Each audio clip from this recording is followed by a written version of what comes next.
Kami daripada kumpulan 49. Hari ini, kumpulan saya akan membentangkan tentang perayaan kuih bulan dalam masyarakat Cina, sama ada perayaan agama atau pesta budaya.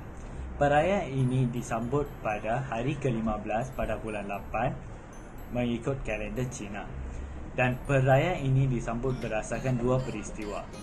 Peristiwa utama ialah peristiwa masyarakat Cina berjaya menewaskan orang Mongol, dan peristiwa kedua ialah mitos tentang Kuai dan Chang'e.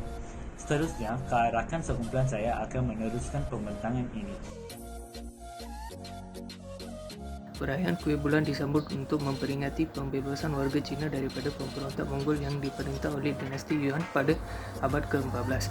Disebabkan kesukaran untuk merancang pemberontakan akibat larangan terhadap perhimpunan, Liu Bowen, iaitu penasihat kepada ketua pemberontak Zhou Yuanzhang, mendapat jalan untuk mengadakan pemberontakan sempena perayaan kuih bulan kerana mereka menyedari bangsa Mongol tidak makan kuih bulan.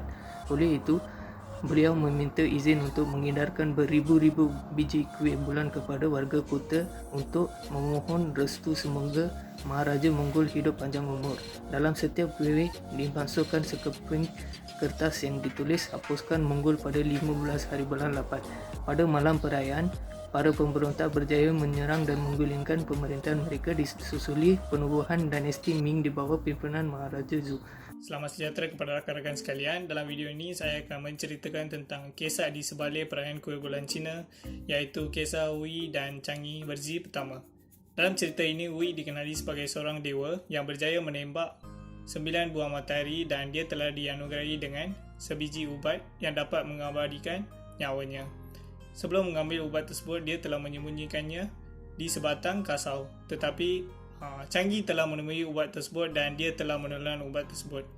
Setelah menelan ubat itu, Changi mula terapung dan akhirnya dia berada di bulan.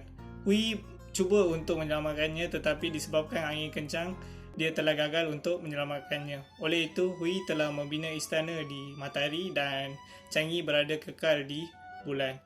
Dalam versi kedua pula, Fawi menjatuhkan 9 matahari tetapi membiarkan satu matahari untuk manfaat masyarakat. Maharaja Dewa telah menghadiahi sebiji ubat hidup abadi kepada Wei. Fawi enggan menelan ubat tersebut kerana dia tidak enggan meninggalkan isterinya Changi. Dia menyuruh Changi meletakkan ubat tersebut di tempat yang rahsia. Peng yang mengetahui rahsianya telah mencuri masuk ke bilik Changi. Dia memaksa Changi untuk memberikan ubat tersebut. Changi yang tahu dia tidak dapat mengalam Peng, Changi telah menelan ubat tersebut.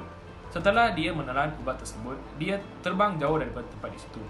Changi yang enggan meninggalkan suaminya, dia telah menempatkan dirinya di bulan yang terdekat dengan bumi. Huai yang mengetahui situasi tersebut sangat marah. Pada setiap hari malam, Huai akan mendungkak langit dan menjerit nama Changi tak henti-henti. Hari ini saya akan membahaskan tentang mitos perayaan Arnab Jade. Arnab Jade juga dikenali sebagai anak bulan, iaitu seekor anak yang tinggal di bulan berasaskan pareidolia yang mengenal pasti tanda-tanda bentuk anak di bulan. Mitos ini terkenal dalam pelbagai budaya, terutamanya masyarakat Asia Timur, yang mana anak ini sering digambarkan menggunakan lesung. Dalam budaya masyarakat Cina, anak ini digambarkan sebagai peneman Dewi Bulan, iaitu Chang'e, dan sentiasa melesung air marga jiwa untuknya. Dan dalam budaya masyarakat Jepun dan Korea pula, ia sekadar melecek ramuan kuih pula.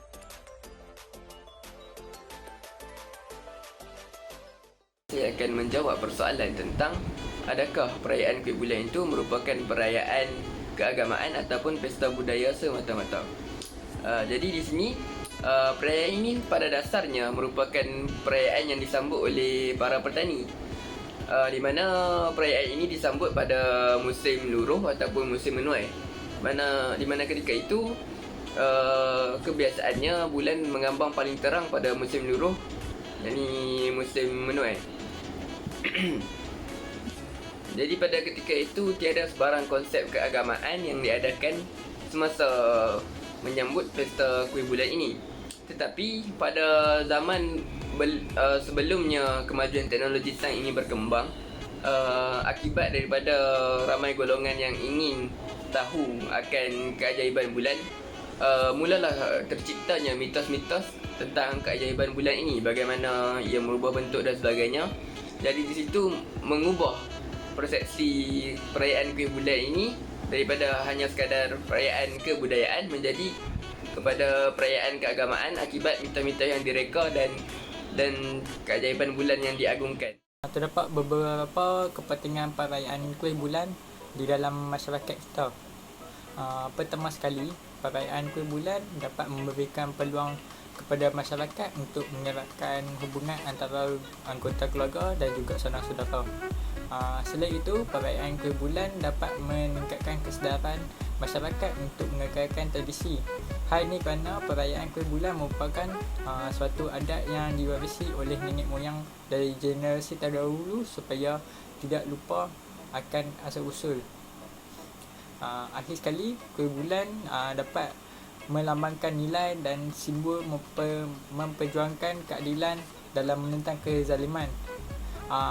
Hal ini kerana menurut legenda, pesanan untuk memberontak telah disebar melalui surat yang diletakkan di dalam Kuih Bulan dan akhirnya berjaya menjatuhkan destinasi Mongol.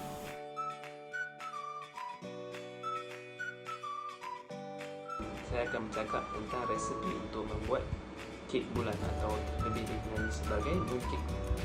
So, pertama sekali kita kena sediakan sugar syrup. Untuk sediakan sugar syrup, kita kena ada sedikit gula maltos, 1 cawan air, setengah biji irisan lemon dengan setengah sudu garam. Kemudian ambil 3/4 cawan sugar tersebut, 1/3 minyak kaca, 1 sudu alkaline water, 1 cawan tepung kek dan juga secubit garam.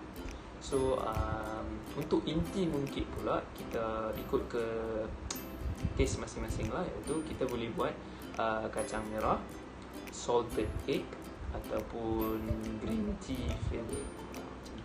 Seterusnya, saya akan berkongsi sedikit maklumat tentang beberapa jenis kuih bulan yang terdapat di Malaysia. Yang pertama ialah kuih bulan jenis Kantonis. Kuih bulan jenis Kantonis ini adalah yang paling popular. Ia berasal daripada daerah Guangdong dan di tempat asalnya terdapat lebih daripada 200 variasi yang berbeza.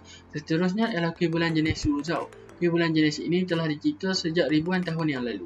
Ia diperbuat daripada campuran lemak binatang, gula serta tepung. Berikutnya ialah kuih bulan jenis Jiaoshan. Kuih bulan jenis ini mempunyai tekstur yang agak kenyal. Ia mempunyai diameter yang lebih besar berbanding kuih bulan jenis Kantonis, tetapi ia lebih nipis. Aroma lemaknya juga lebih kuat. Akhir sekali ialah kuih bulan jenis Yunnan. Kuih bulan jenis Yunnan ini mempunyai rasa yang agak manis berbanding kuih bulan yang lain. Pada hari ini saya akan membicarakan tentang soalan survey di mana terdapat 3 bahagian dalam soalan survey yang telah kami lakukan, iaitu bahagian yang pertama menanyakan tentang maklumat responden seperti jantina, lingkungan umur dan juga bangsa. Pada part kedua kami menanyakan tentang pengenalan responden, iaitu sama ada mereka mengetahui tentang perayaan Kuih Bulan ini ataupun tidak. Dan sebanyak 88.7% daripada responden telah menjawab mereka mengetahui tentang perayaan Kuih Bulan ini.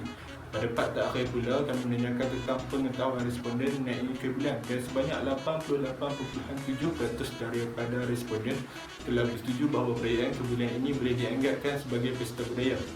Dan kami juga menanyakan yang manakah adalah merupakan Kuih Bulan dan sebanyak 93.6% daripada responden telah menjawab jawapan yang betul, iaitu C. Dan pada soalan terakhir kami menanyakan bilakah berlangsungnya perayaan Kuih Bulan. Sebanyak 56% daripada responden telah menjawab jawapan yang betul, iaitu dilangsungkan pada hari ke-15 bulan ke-8 dalam kalender Cina. Dan terima kasih.